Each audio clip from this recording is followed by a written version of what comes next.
alaikum, assalamu alaikum, all those wonderful viewers out there.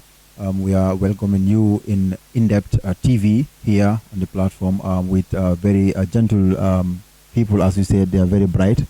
From my left, I have one guy here, and then from my right, I have a gentle and a lady. Then today, we will love to talk about their initiatives about all we know about is the pandemic, which is a global issue. But these young teachers here here as very dedicated Gambians, and their love for Gambia is not hidden. They sew it up, and here are some of these things that they would love to share, and then to also ask for help from the media, through media, and also other platforms, individuals or government sectors. Then I will start but before I go on, I would like to give you my name is Abubakar A.N. Darboe here. Then, okay, I will start ladies first. Hello, how are you doing? Yeah, I'm fine. Assalamu alaikum to everyone. I am Kadi Kesela. What's your name? Assalamu alaikum to everybody that is viewing or those that will be viewing later. My name is Ali Sise, and from the concerned teachers. My gentleman over here, what's your name? Good evening or hello to everybody. I am Mr. Alasana Justice Jallo, and I'm saying thank you to In-Depth TV. That's all from those gentle, bright names. Then we will start with the program proper. And how do you intend? In fact, what was your initiation? Like, how does it comes about? Because schools have closed, and then you say it like it's something that is needed to be done. And how does it all start about the WhatsApp online teaching? How does it start about, Aliu? Okay, I will start from your statement saying schools have closed. And to us, schools have not closed. Buildings are closed, but teaching and learning is going on. That is the reason why we are here today. We call ourselves WhatsApp online teachers. As you ask, all this thing came about during when this thing called the COVID-19 started. As in the society, as we all know that everybody is trying to do something for the society. Some people are buying rice, distributing. Others are buying detergents and all kind of stuff, trying to support people during this time. Us as teachers, we financially we are weak. So we sat down and asked ourselves, what can we do to contribute our quotas in the society and to, also render a helping hand to the people. And with very gentle ideas, with good people that can think, we have thinkers that came up with this idea and said, why not we start a WhatsApp group lessons? And in fact, I was a bit amazed when this idea came, because I didn't know what to do about this WhatsApp lessons. But this group and the people that we are representing, just to remind the people that we have more than 30 people that we are representing. They are all involved in this WhatsApp teaching. So just to go a brief about this, the initiation of this WhatsApp teachers. Before you go on, I would like to clear some doubts there. You said when you started, then my imagination is like, how did you come about? Were you calling each other, or how does everything start? There is a platform where we communicate before this thing started. We call that Education for Change group. There we don't have only teachers, we have many people from different sectors of the society.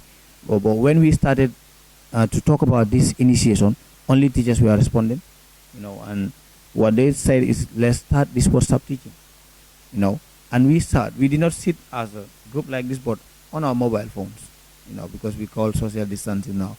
So the idea came about, like, let's open groups, share it with parents and students, tell them that we want to help. How do we help?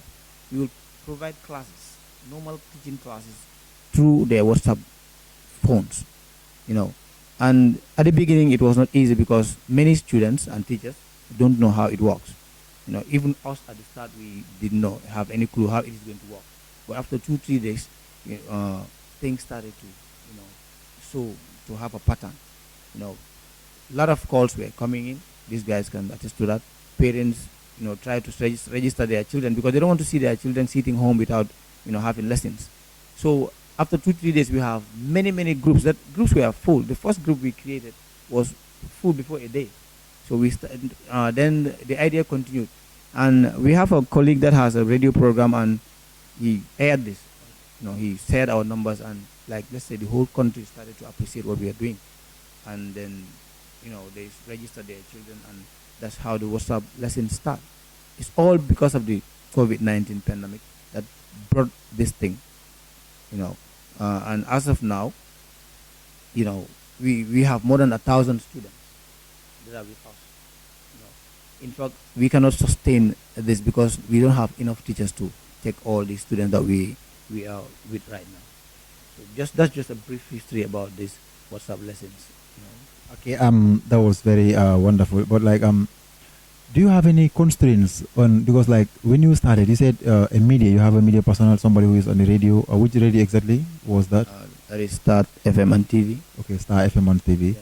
Okay, how were you convincing parents to join? How were you convincing students to join? Do you have an open group chat, or you have rules and regulations?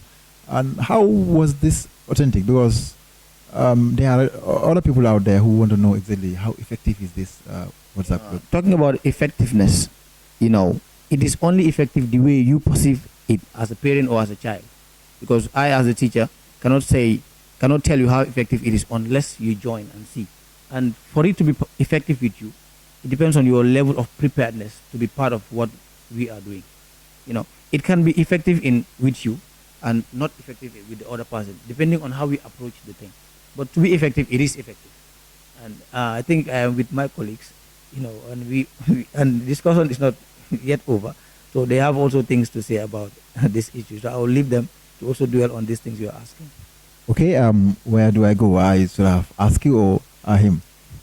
See, we'll talk about the constraints. All right. Then, you said Kadi Silla. Okay, Kadi, let's talk about the parents' involvement. How is the parents involving? Are there other parents that support their kids in terms like, because we know, what level of, do you have random classes, or you have a level of schools that you target? Okay, thank you very much for your questions. We have parents who are helping a lot. They are giving their children mobile phones, buying credit for them to participate in the lesson. But we are still calling out on parents to help, because we can't do this alone. We need parents a lot to help. Some parents are there, I'm sure they may not know it.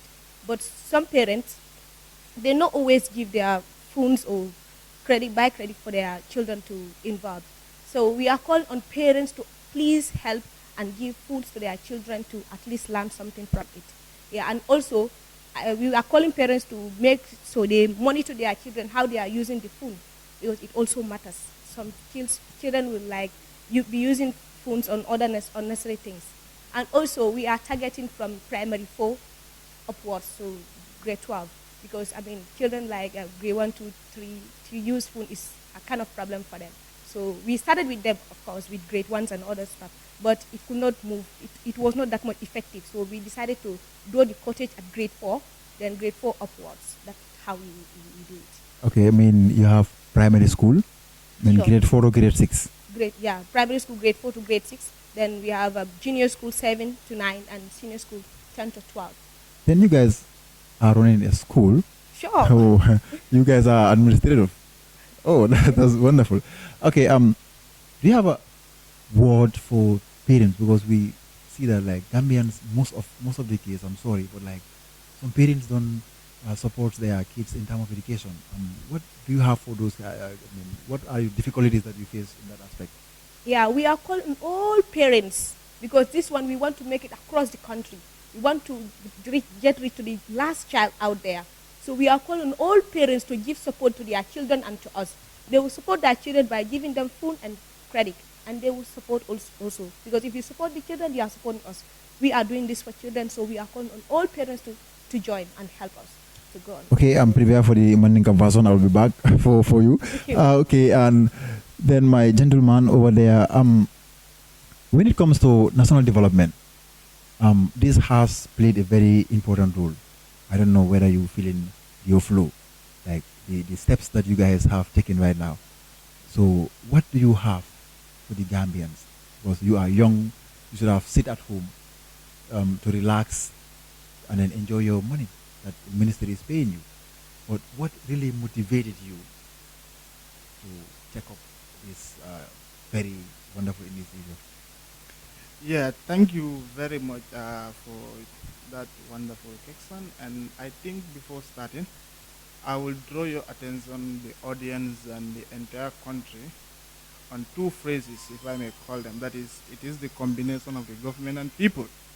And also for the Gambia, our homeland, we strive, work, and pray. Actually, we are bona fide citizens of this country.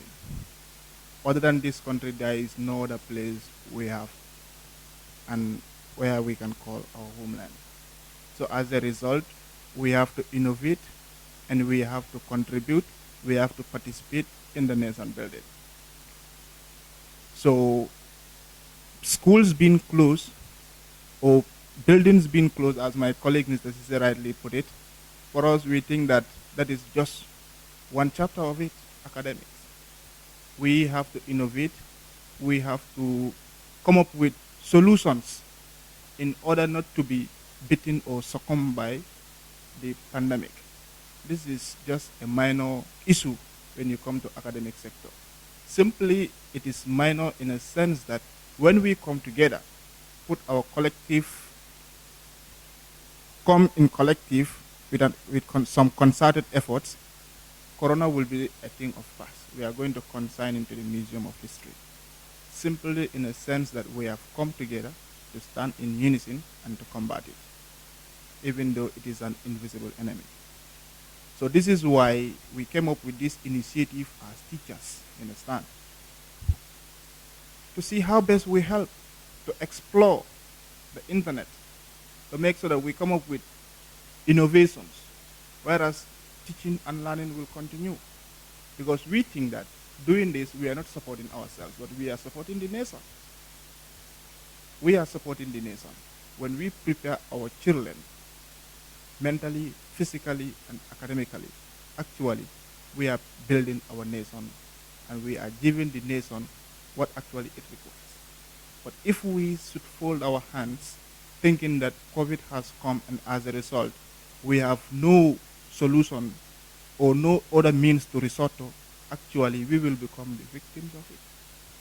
But trying to come up with some concerted efforts to make sure that the issue of corona does not stop us from teaching and learning is something that is very important.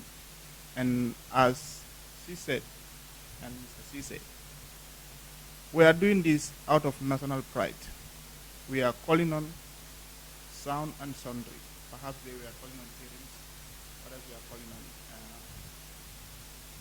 the stakeholders to come and help. But for us, I am saying sound and sundry. Everybody is welcome to come and support us. Come and serve as a teacher. Come and serve as a parent. Come and serve as a philanthropist. Come and give us the moral support. Come and give us the psychological support. Come and give us the financial support. You are welcome. Even the media, in-depth TV. This thing you are doing this for the sake of the country.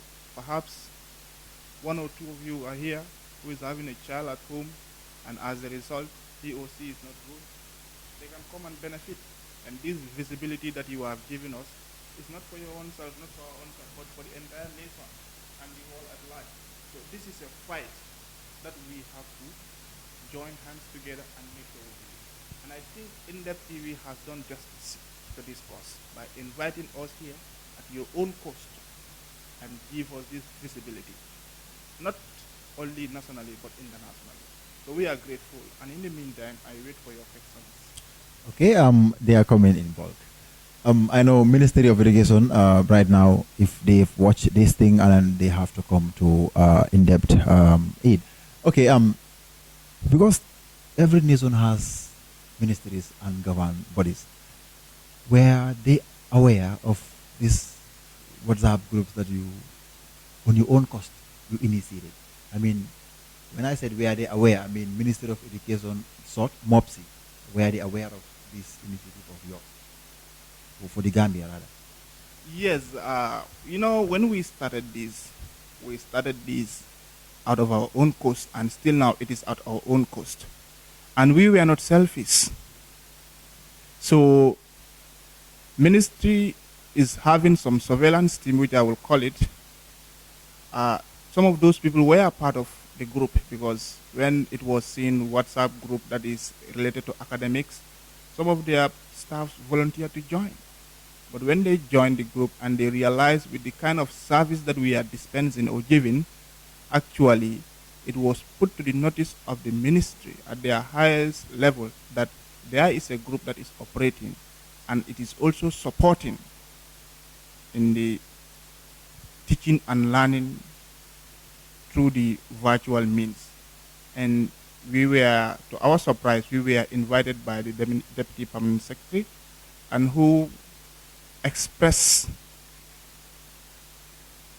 gratitude, and they were very grateful and thankful, because when we reached there, they welcomed us, and as a result, what he told us was that the former permanent secretary was aware of it, and the minister herself was aware of it, and they were really impressed with the kind of what we call solidarity we have come up with, because this is something that is very important, and we're doing this without looking at anybody's eyes. We're doing this without calling on anybody to come and support. So ministry is aware of it, and we went there, we established partnership with them. And let me add this important point there. I think we are very grateful to Gambia Teachers Union. Upon realizing the crusade or the initiative that we have taken, Gambia Teachers Union gave us $5,000 as a token of compensation. And this token was used. It was the first or the second support that we receive from entities or from people. And actually, we use it to buy credit and share it within ourselves, and that was very helpful. And if we can have more of those kind of support, it will be very helpful. Currently, our major problem is data.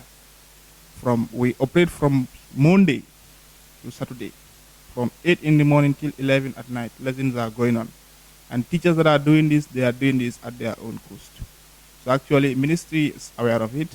When we went there, we discussed at length. In fact, they called us on two occasions, and we discussed at length, and they actually said they will support us. And we hope that will come whilst we continue with the struggle. Aluta continue. Okay, that was very nice of you. And let me go back to Ali. Ali, when it comes to those days, they say no phones in schools, but now we have schools in phone. And it costs. How do you manage the data? What constraints? Like when you talk about the data constraints, we just circle it in that area. The networking, the data constraints. What do you face on that? Or what do you face on that? Just to set light on your statement, no phones in school, about schools and phones. Schools in phone now. Yes. So it is correct to say no phones in schools, because the reason they say no phones in schools is because phones in schools serve as a means of distraction to the children. But schools can be in phones. Everybody knows, because the world is going far in technology. So we can use the phone to learn, whilst at home, whilst at school. But at school, you don't need it because you have the teacher. Of course we need it. Okay. Anyway, when it comes to the constraints of data, you're touching a point that is very sensitive, and is in fact, it is the main purpose why, in fact, we are here, because as we said, when things started, up till now, teachers are using their own money. They're dipping their hands in their pockets to buy credit, because as I said the last time, we are involved in more than 10 groups, and each group, sometimes a day, you receive more than 500 messages. I just give it a number, but it exceeds that.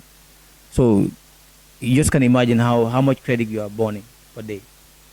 So in order for these virtual lessons to continue, in order for us to be able to sustain it, we need to have support. And the support, we are not only calling it from one direction. Or people mostly say we need support from the government. We are not only calling on government to support this, because we know that everybody in the country is involved in this, right? So even a parent out there who wants to send in a credit can contact us. In order for these teachers that are involved in these virtual lessons to be able to continue doing it, because there are even people that are not part of us yet, wants to be part of us, but having constraint of credit, and that's the reason they are holding themselves behind. It's not because they don't want to be, they don't want to join us, but they find it hard, to find the necessary data, to conduct these online teachings. It's not easy. You all know how expensive data connection is in the Gambia. It's one of the countries that have the most expensive, data. So in short, meanings if that constraint is being solved, I mean, possibly there will be a lot of teachers who will, chip in to help. Right now, as we speak, some teachers are in fact joining the crusade without even the credit issue being solved. If it is solved, I can tell you that 90% of the teachers in this country will join in, be it from the lower grades to the junior section up to the high school section. They will join, because it is needed not only in what we are doing, even the university level. You need online classes is something that our Ministry of Education, should make sure it continues even after Corona, because people can learn a lot from online than even at the school grounds. So data is needed.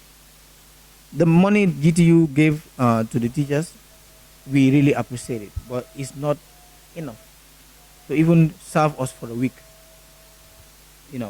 Sometimes you buy credit, $100 is a day, it got finished. And 5,000 shared among more than 30 teachers, that's nothing. Though we appreciate it, but what I mean is we're expecting more help from the general public, government sectors, and any other person that you think what we are doing is worth supporting. Your support is needed in order for this to be sustained. Okay. As we know, now we have schools in phone, and in the actual school we do assess students. We give them work to do, and we mark it, and then we give them their feedback. So, is that the same thing, or you are in a different dynamic? Or okay. As we said, online is different from the physical classroom, but it is not impossible to assess the child as you are teaching them. Though yes, we give them online tests, classwork, as normal lessons that goes on in schools, right? If you teach somebody, you have to try and see if what you were teaching has been understood. So we do that. We set up work for them, right? Send it to them through our phones, right? They will also do the work on paper.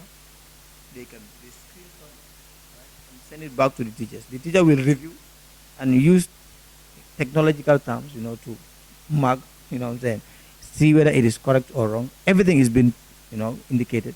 And the same thing, send it back to the child to indicate that your work was correct or was wrong. And remedial classes are also provided from the teachers. So, in a nutshell, the teaching on the WhatsApp, if you take it seriously, it is as important as the physical classroom teaching. Lastly, I may ask you about effectiveness, but maybe you might judge me wrong. But the effectiveness that I'm talking about here is about how effective it is between the teacher and the learner, not about how the learner take it seriously. Okay. But when you are in a classroom, when the lesson is effective, on your own evaluation, you might, at the end of the day, you realize that it is effective. So that's what I'm talking about. How is the interaction with the students and the teachers? Who come first, or you have teachers who are the other ones? Okay, I'll just draw your attention to, if you have your mobile phone and chatting with me on WhatsApp, you talk, I talk back. If I have a question, I ask, you reply. That is the same way as if I am sitting with you. So this is what is happening. The teachers and the kids, they interact through the WhatsApp. The teacher will just send in the topic of discussion and, the brainstorming. The children will go through, and if they have any doubts on the topic, they do refer it back to the teacher, ask questions, either vocally or on text, and the teacher will also try to explain further for them to understand. So it is effective. As I said, only if the child wants it to be effective, it will be. Like if you don't take it as a joke. Some people when they heard of this WhatsApp thing at first, Gambians, we are fond of jumping to a conclusion. Some people jump straight and say, "What? This is a joke." But if you involve your child in it, then after 1 week, some people, came back to us, on a call and said, "Well, my previous notion of this online teaching is wrong. I was thinking it's not important or it is not going to be effective, but I'm on the opposite side. It works well. It is working fine, and as I said, it's only work fine if you want it to work fine. That is the interaction between the child and the teacher. The parents, as Madam said, they have to, be involved. You don't give the child the phone and leave them; they can play with it, but they have to monitor their children. The constraint doesn't mean only it doesn't end only in finance, like the credit from the teacher. No, if you are teaching children at home, they're far away. They're not visible for you to tell. What? Stop this, do this now. But they have on a phone, so the only people that can control them at home is the parent. You are attending lessons. Don't take it to be a joke. Take it seriously. And be, close to them and see what they are doing. They will take it very seriously, and at the end of the day, they will learn something. Like parents right now, they are the substitute teachers, right? Of course. Hence, they are at home, then they will play as the roles of a teacher. No, they are not the substitute teacher. The teacher still is the teacher. The parent is just trying to be parental, playing the parent role. The teacher cannot be substituted. No. You are a parent, you are a teacher, you are a nurse, you are a judge. In a nutshell, yes, of course, we possess all those things. But like in this sense now, hence the teacher is not physically with the child. The parents is at home. In the control manner, in controlling. Is the one who what we call classroom management. So the parent is now the home management now.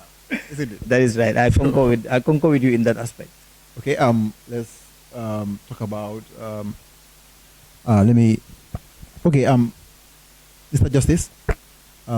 He made mention of the different groups, the different the different class, primary, upper, and senior. Do all the lessons, all the lessons are delivered there. You have something that you have subject you have all the groups there. Yes, that's a very good question. We, as she said we started from grade 1 and to grade 12, but we realized that some of the lower grades, extreme lower grades, that is from grade 3 to grade 1, find it very difficult to operate mobile phones and to have lessons. So as a result, we start from grade 4 to grade 12. Understand? And this grade 4 to grade 12, we have teachers in most subjects, but not in all subjects. As a result, with the primary school category, there is no constraint in that. We have enough teachers, but we need more students because we have only 1 or 2 WhatsApp group for the primary school section. And with the junior school section, we have teachers there as well. That is sufficient. But with the senior school category, whereas there are some subjects that need specialization and specialized teachers need to take up those subjects, we are having some constraints. Subjects like the science field, we are not teaching those subjects simply because there is no science teacher available. And at the senior school level, those are, as I said, those are specialized subjects, whereas somebody with in-depth knowledge in those areas can take up those subjects. So as a result, the science area is lacking in totality. That is what I mean by the science area. I mean the pure science area, that is physics, chemistry, further maths, biology, those ones are not taught. But with the general science, English, mathematics, history, government, those ones have been taught. And when you come to the commercial areas also, that I mean the commerce field, subjects like accounting, BM, economics are not taught simply we don't have teachers in those areas. And let me quickly add up this thing there. We are doing this out of utmost Samaritanship, that is at our own cost. So we don't force anybody to come and join us. So teachers wish to come and join. Like I wish, like he wishes, like she wishes. So as a result, those subject areas also, we are calling on all teachers who think they are capable of teaching those subjects and they have been teaching the subjects for quite a while now. Let them come and teach the subjects. We are doing this for the love of the nation. So actually, these are some of the constraints that we have when you come to these subjects that are not currently being taught, this initiative, and it's not our making, because students will be texting us privately, but you people are not teaching these subjects, so on, so on, so it is not our making. To us, we want to operate WhatsApp groups from nursery 0 to grade 12, and we want to teach all subjects, but unfortunately, when human resources is not sufficient, as a result, you become deficient in some of the areas. So as a result, that is actually what we are facing. Okay, I'm sure, because this has been the biggest and the first, and I will call you champions, to come up with this first thing in the Gambia, in the whole nation, could you imagine?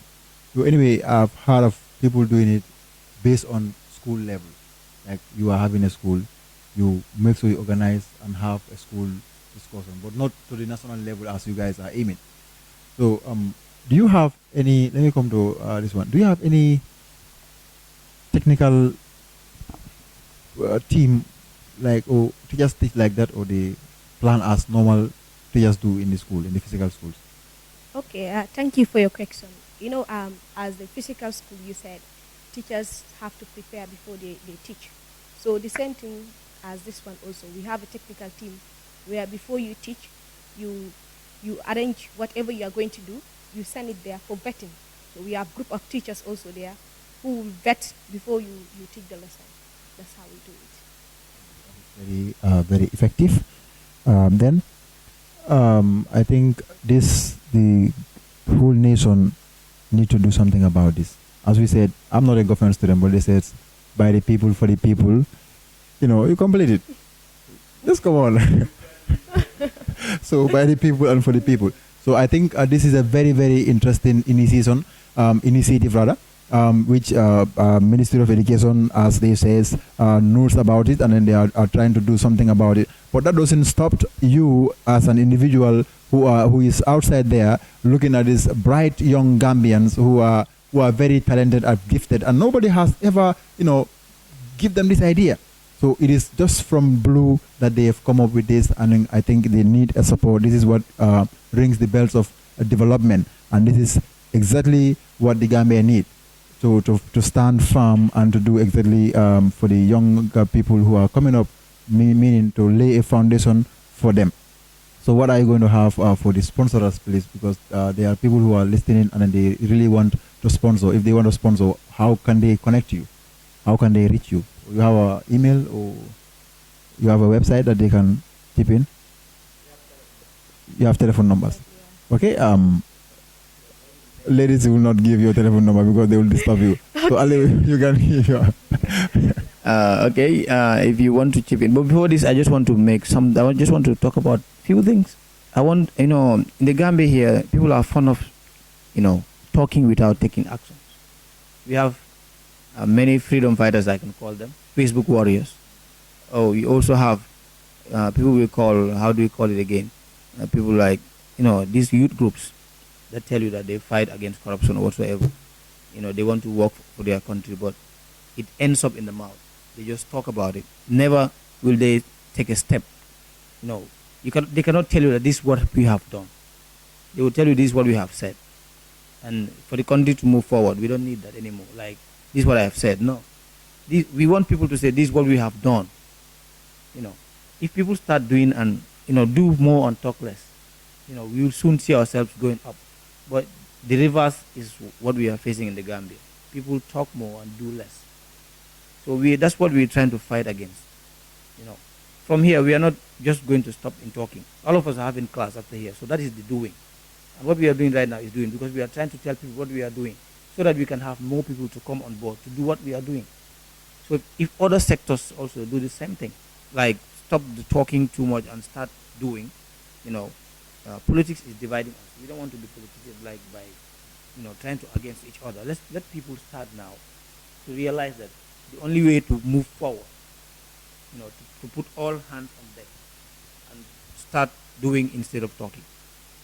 So if you want to reach us, we have our numbers. Mine, I have a new number that I don't cram much, but I can sometimes. Okay, you can contact me personally on 594 5772 594 5772 or 7121 7121044. I'll allow my colleague also to publish. Yes, and what kind of gender issue is this? When ladies are not allowed to give their number, what males? Because we could also be disturbing the other way around, huh? You can struggle with it, but you can't. Oh, okay. As Mr. Cisse was saying, it is high time we stop the lip service. We have a lot of, as he said, heroes and heroines. We have a lot of Pan-Africans and we have a lot of nationalists. But actually, how do you actualize and how do you practicalize your nationalism? It's very important. We have to graduate from the lip service and the rhetorics of writing and condemning issues that actually deserve our own actions and our own efforts. So what we need to do is that we need to be people who are self-conscious and we actually walk the talk. What I mean by walk the talk is that actually what you say, you try to do it. But if you only keep on saying and you don't do, who will actually do what you say? You have to lead by example. So actually, we have to change the paradigm. And on that note, I will also give my number. Anyway, if you are to reach me, my number is 3690164 6882368 2723819.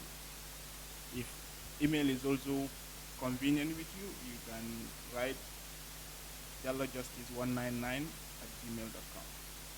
Yeah, thank you very much. Right, that's cool. Do you have a website? I think We don't create a website yet, but we have a Facebook page.